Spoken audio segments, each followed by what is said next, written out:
दोस्तों, मैं शिवेंद्र आप सभी को स्वागत करते हैं शिवेंद्र ब्लॉग में। तो कैसे हैं दोस्तों, उम्मीद करता हूं आप लोग बहुत अच्छे होंगे।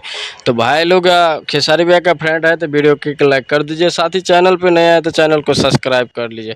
भाई लोग काफ़ी गजब का सुनने में आ रहे हैं कि डिम्पल सिंह और खेसारी भैया का साथ एक महा धमाका होने जा रहे हैं। का परसों आएगा इनके साथ एक काफ़ी गजब का मतलब वीडियो शूट हुआ है, काफ़ी गजब के बड़े लेवल की सॉन्ग है। तो भाई लोग ढेर सारा प्यार दीजिएगा। और भाई लोग बता दूं कि ये सुनने में आ रहे हैं खेसारी म्यूजिक के वर्ल्ड से आएगा, काफ़ी गजब का है और ऐसे ही ढेर सारा प्यार दीजिएगा।